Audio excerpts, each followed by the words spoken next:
हज़रत अब्दुल्लाह बिन मसऊद रज़ियल्लाहु अन्हु से रवायत है, उन्होंने फरमाया, जब तुम रसूल अल्लाह सल्लल्लाहु अलैहि वसल्लम पर दरूद पढ़ो तो दरूद को मज़ीन करो। तुम्हें क्या मालूम कि वो आप सल्लल्लाहु अलैहि वसल्लम के सामने पेश किया जाता हो। साथियों ने कहा, हमें सिखा दीजिए कि किस तरह मज़ीन करके दरूद पढ़ें। इब्न मसऊद रज़ियल्लाहु ताला अन्हु ने फरमाया, ए अल्लाह, अपने दरूद, रहमत और बरक़ात नाजिल फरमा रसूलों के सरदार, मुत्तक़ीन के इमाम, अम्बिया के ख़ातम हज़रत मोहम्मद सल्लल्लाहु अलैहि वसल्लम पर, जो तेरे बंदे, तेरे रसूल, नेकी के इमाम, नेकी के रहबर और रहमत के रसूल हैं।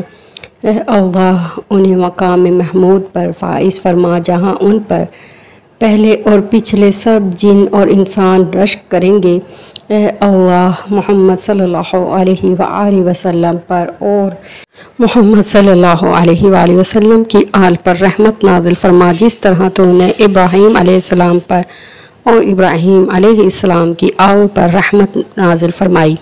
बेशक तो काबिल तारीफ़ और बुज़ुर्गियों वाला है। ए अल्लाह, मोहम्मद सल्लल्लाहु अलैहि वसल्लम और मोहम्मद सल्लल्लाहु अलैहि वसल्लम की आल पर बरकत नाजिल फरमा, जिस तरह तूने इब्राहीम अलैहिस्सलाम पर और इब्राहीम अलैहिस्सलाम की आल पर बरकत नाजिल फरमाई। बेशक तो काबिल तारीफ़ और बुज़ुर्गियों वाला है।